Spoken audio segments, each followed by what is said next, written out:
नमस्कार, आप देख रहे हैं डीडी न्यूज। मैं हूं लाल चंद्र सिंह। अगले आधे घंटे में हम आपको दिखाएंगे देश और दुनिया की बड़ी खबरें, लेकिन सबसे पहले नजर इस समय की हेडलाइंस पर।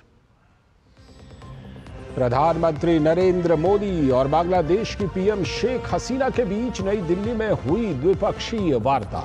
दोनों देशों के बीच digital partnership, green partnership, blue economy समेत कई अहम क्षेत्रों में हुए समझौते। पीएम मोदी ने बांग्लादेश को बताया भारत का सबसे बड़ा डेवलपमेंट पार्टनर। बांग्लादेश के रंगपुर में नया वाणिज्य दूतावास खोलने की घोषणा। शेख हसीना ने भारत के साथ मित्रता को बताया सबसे खास। पीएम मोदी को बांग्लादेश आने का दिया न्योता। केंद्रीय शिक्षा मंत्रालय ने परीक्षाओं के पारदर्शी, सुचारू और निष्पक्ष संचालन को सुनिश्चित करने के लिए विशेषज्ञों की एक उच्च स्तरीय समिति का किया गठन। इसरो के पूर्व अध्यक्ष डॉक्टर के राधाकृष्णन की अध्यक्षता में 7 सदस्यीय समिति का हुआ गठन। केंद्रीय वित्त मंत्री निर्मला सीतारमण की अध्यक्षता में नई दिल्ली में जीएसटी काउंसिल की 53वीं बैठक जारी। कई अहम मुद्दों पर विचार विमर्श जारी। इससे पहले निर्मला सीतारमण ने सभी राज्यों और केंद्र शासित प्रदेशों के वित्त मंत्रियों से की मुलाकात। तमिलनाडु के कल्लाकुरुची जिले में जहरीली शराब पीने से मारे जाने वालों की संख्या बढ़कर हुई 53। पूरे प्रदेश भर में भाजपा का विरोध प्रदर्शन। पार्टी के प्रवक्ता शहजाद पूनावाला ने डीएमके सरकार को हत्याओं के लिए ठहराया जिम्मेदार। खेल जगत की खबरों में टी20 विश्व कप में आज भारत और बांग्लादेश के बीच होगी भिड़ंत। जीत के साथ टीम इंडिया की सेमीफाइनल में जगह बनाने पर होगी नजर। तो वहीं एक अन्य मुकाबले में वेस्टइंडीज ने अमेरिका को दी 9 विकेट से करारी शिकस्त। तो ये थी इस समय तक की हेडलाइंस। अब देखते हैं खबरों को विस्तार से। आज की सबसे पहली और सबसे बड़ी खबर, प्रधानमंत्री नरेंद्र मोदी ने बांग्लादेश की अपनी समकक्ष शेख हसीना से नई दिल्ली में मुलाकात की। पीएम ने हैदराबाद हाउस पहुंचने पर प्रधानमंत्री शेख हसीना का गर्मजोशी से स्वागत किया। लगातार तीसरी बार मोदी सरकार बनने के बाद किसी भी राष्ट्र प्रमुख का यह पहला द्विपक्षीय राजकीय दौरा है। प्रधानमंत्री शेख हसीना ने प्रधानमंत्री नरेंद्र मोदी के शपथ ग्रहण समारोह में भी शिरकत की थी।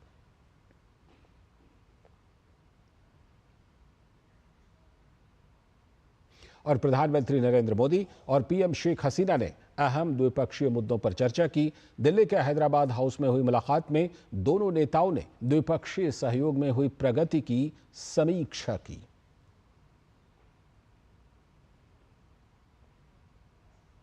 साथ ही प्रधानमंत्री नरेंद्र मोदी और पीएम शेख हसीना ने भारत बांग्लादेश प्रतिनिधिमंडल स्तर वार्ता का नेतृत्व किया। दोनों देशों के बीच महत्वपूर्ण द्विपक्षीय मुद्दों पर चर्चा हुई। उनमें विकास साझेदारी, ऊर्जा, जल संसाधन, व्यापार और रक्षा सहयोग शामिल है। और भारत बांग्लादेश प्रतिनिधिमंडल स्तर वार्ता के बाद दोनों देशों के बीच कई सहमति पत्रों और दृष्टि पत्रों का आदान प्रदान हुआ। दोनों देशों के बीच डिजिटल साझेदारी और हरित साझेदारी पर साझा दृष्टि पत्रों का आदान प्रदान किया गया। दोनों देशों ने समुद्री सहयोग और नीली अर्थव्यवस्था संबंधी सहमति पत्र का भी आदान प्रदान किया।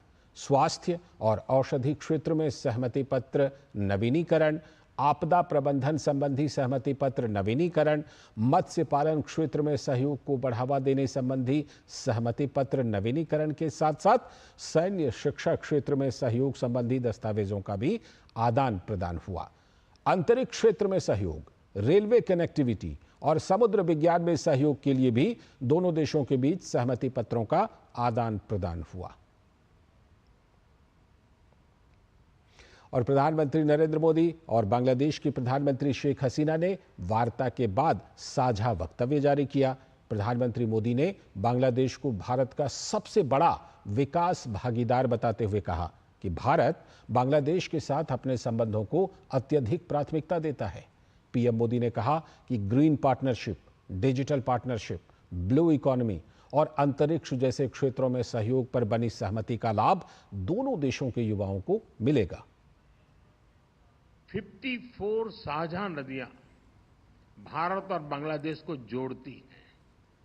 Flood management, early warning, drinking water projects पर हम सहयोग करते आए हैं। हमने 1996 के गंगा रिवर ट्रीटी के रिन्यूअल के लिए टेक्निकल स्तर पर बातचीत शुरू करने का निर्णय लिया है। बांग्लादेश में तीस्ता नदी के संरक्षण एवं प्रबंधन पर बातचीत के लिए शीघ्र ही एक टेक्निकल टीम बांग्लादेश का दौरा करेगी।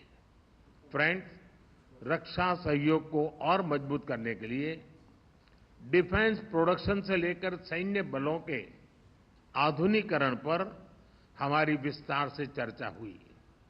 हमने काउंटर टेररिज्म, कट्टरवाद और बॉर्डर के शांतिपूर्ण प्रबंधन पर अपनी सहभागिता को मजबूत करने का निश्चय किया है।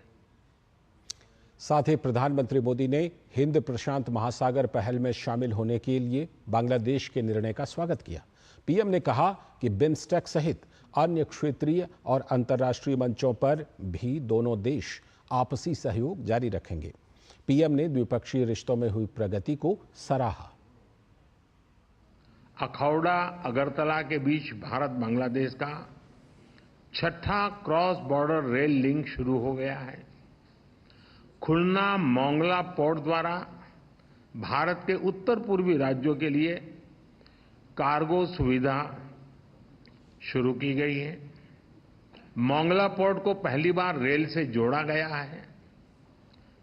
1320 मेगावाट मैत्री थर्मल पावर प्लांट के दोनों यूनिट्स ने बिजली उत्पादन शुरू कर दिया है। दोनों देशों के बीच भारतीय रुपये में ट्रेड की शुरुआत हुई है। भारत बांग्लादेश के बीच गंगा नदी पर दुनिया की सबसे लंबी रिवर क्रूज को सफलतापूर्वक पूरा किया गया है। भारत बांग्लादेश के बीच पहली क्रॉस बॉर्डर फ्रेंडशिप पाइपलाइन पूरी की गई है। भारतीय ग्रिड से होते हुए नेपाल से बांग्लादेश तक बिजली निर्यात ऊर्जा क्षेत्र में सब रीजनल सहयोग का पहला उदाहरण बना है। एक ही वर्ष में इतने सारे एरियाज में इतने बड़े इनिशिएटिव्स को जमीन पर उतारना हमारे संबंधों के स्पीड और स्केल को दर्शाता है।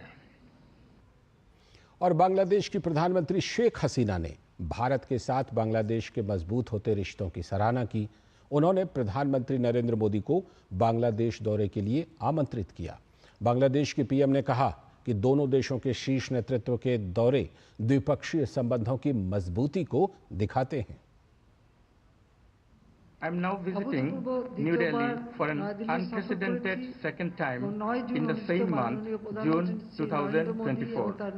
Earlier, on June 9, I attended with other world leaders the swearing-in ceremony of Prime Minister Modi and his new cabinet. These are testaments to our two countries' close engagement.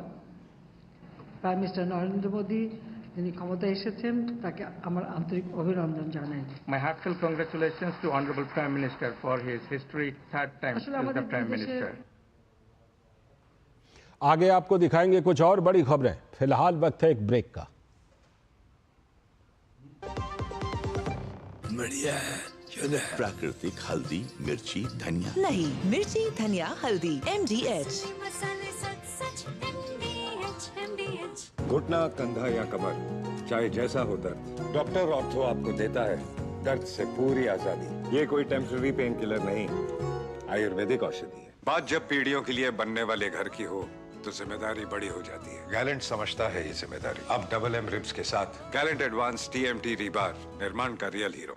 You know it's only a drill, and yet you train like it is the real thing. Because one day, at a second's notice, it will be.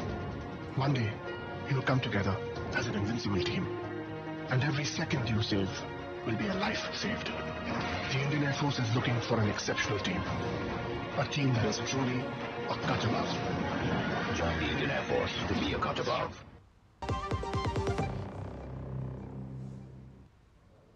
स्वागत है। Break के बाद DD news पर आप देख रहे हैं समाचारों का बुलेटिन। आगे की कुछ बड़ी खबरों में शिक्षा मंत्रालय ने एक उच्च स्तरीय समिति का गठन कर दिया है।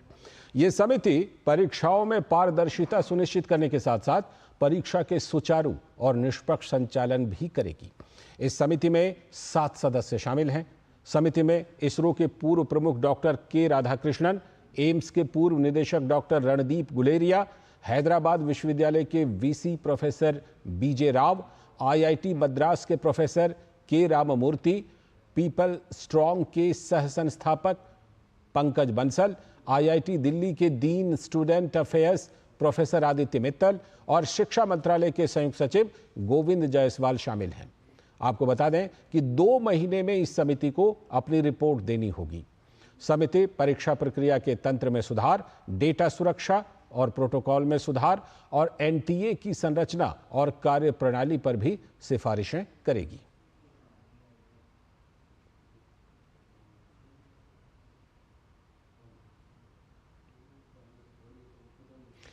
हमारे संवाददाता मधुरेश नारायण जुड़ रहे हैं पटना से। उनसे अपडेट लेते हैं कि क्या कुछ इस मामले पर चल रही कार्रवाई को लेकर अपडेट है। मधुरेश, सिंटू जो मास्टरमाइंड बिहार में पेपर लीक का था, उसे गिरफ्तार कर लिया गया। क्या उसकी तरफ से कुछ कबूलनामा आया है? क्या इस मामले में पूरा अपडेट है? बिहार पुलिस की जांच इस मामले को लेकर, पेपर लीक मामले को लेकर कहां तक पहुंची है?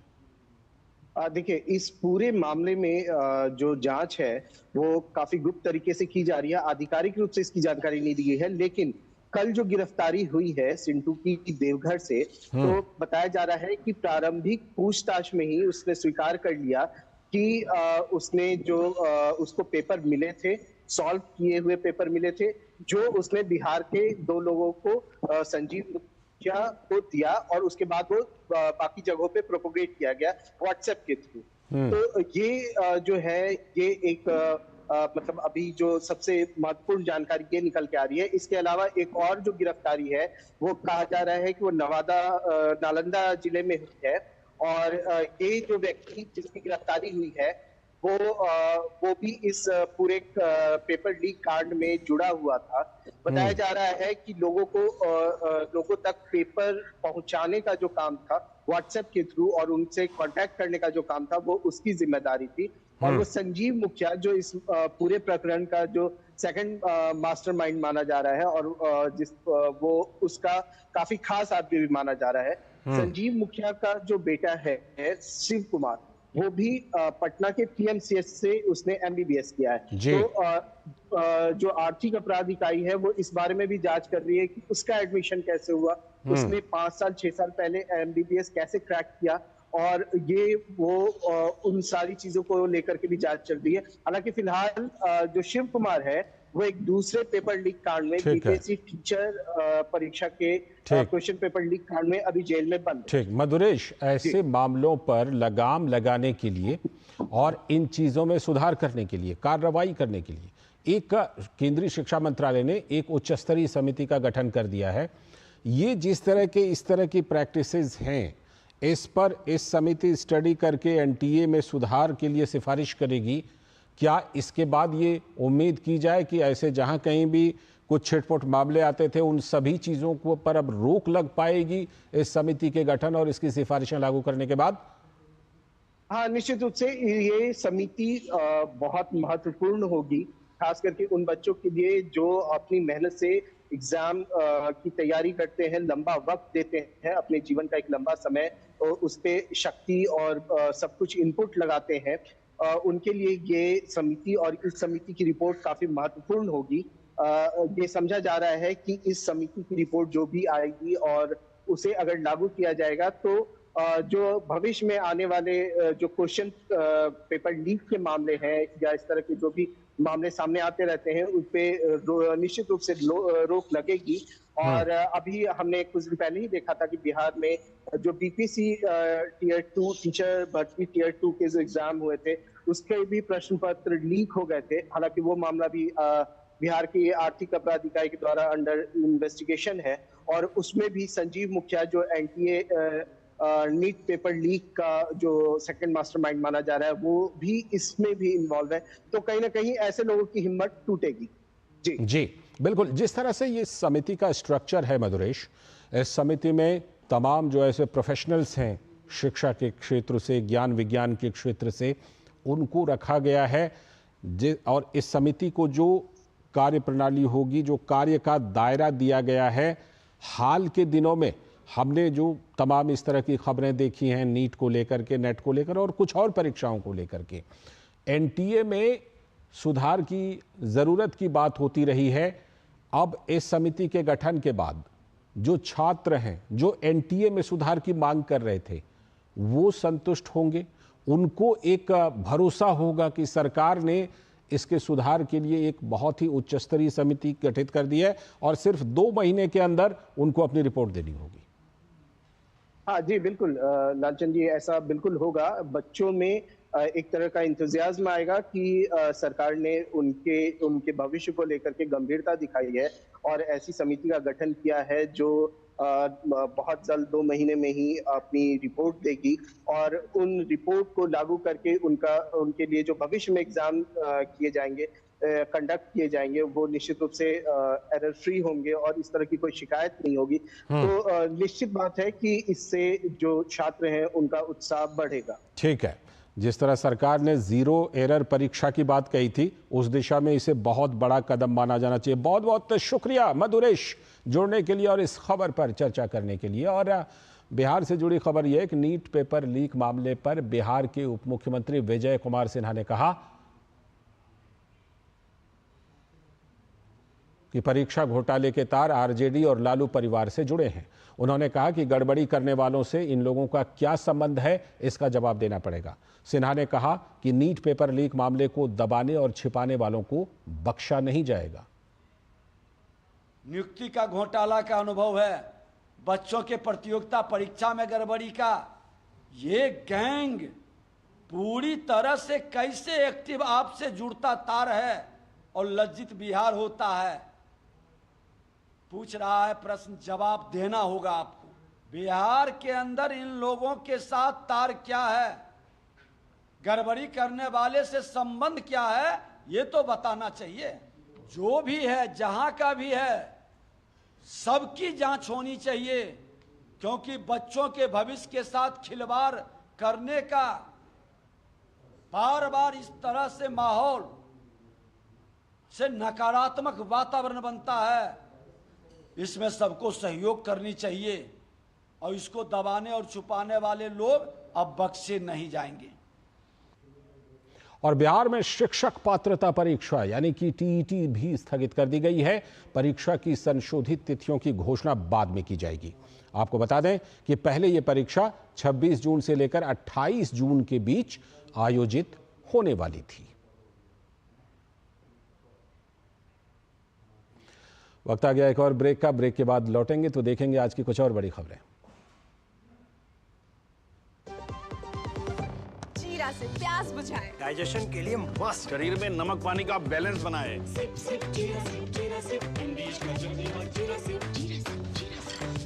डॉक्टर ऑर्थो ऑयल के रेगुलर मसाज से जॉइंट हेल्थी रहते हैं और अगर प्रॉब्लम बहुत पुरानी है तो डॉक्टर ऑर्थो कैप्सूल्स साथ लेना ना भूलें।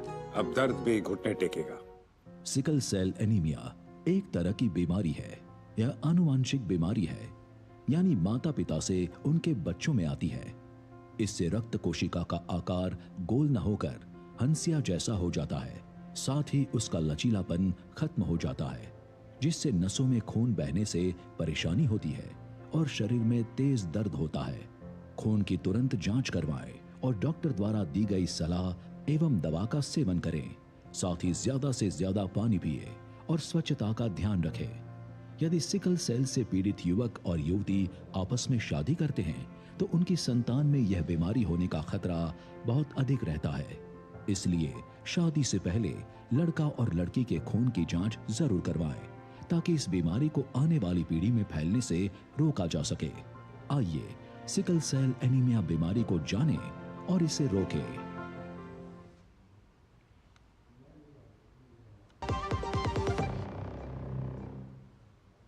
स्वागत है। ब्रेक के बाद डीडी न्यूज पर आप देख रहे हैं समाचारों का बुलेटिन। आगे की बड़ी खबरों में केंद्रीय वित्त मंत्री निर्मला सीतारमण भारत मंडपम में आयोजित वस्तु और सेवा कर यानी जीएसटी परिषद की 53वीं बैठक की अध्यक्षता कर रही हैं। इस बैठक में सभी राज्यों और केंद्र शासित प्रदेशों के वित्त मंत्री भाग ले रहे हैं। बैठक में कई अहम मुद्दों पर विचार विमर्श हो रहा है, जिसमें ऑनलाइन गेमिंग पर टैक्सेशन जैसे मुद्दों पर बातचीत हो सकती है। इससे पहले जीएसटी परिषद की 52वीं बैठक पिछले वर्ष 7 अक्टूबर को हुई थी। जीएसटी परिषद समय समय पर जीएसटी व्यवस्था से संबंधित मामलों पर विचार विमर्श करने के लिए यह बैठक करती है, जिसमें कर की दरें, नीतिगत बदलाव और प्रशासनिक मुद्दे शामिल होते हैं। जीएसटी परिषद कर ढांचे को आकार देने में महत्वपूर्ण भूमिका निभाती है। साथ ही यह सुनिश्चित करती है कि यह देश के आर्थिक लक्ष्यों के अनुरूप हो और व्यवसायों पर कर का बोझ कम करे। अगली खबर, केंद्रीय गृह मंत्री अमित शाह ने आज दिल्ली के इंदिरा गांधी इंटरनेशनल एयरपोर्ट पर FTI TTP का उद्घाटन किया। इसके चलते अब विदेश यात्रा करने वाले यात्रियों के लिए सफर अब और भी ज्यादा आरामदायक होने वाला है। गृह मंत्री ने विदेश यात्रा करने वाले यात्रियों के लिए एक विशेष कार्ड जारी करने की योजना की शुरुआत की है। इसे the fast track immigration trusted traveller programme यानी कि FTI TTP का नाम दिया गया है।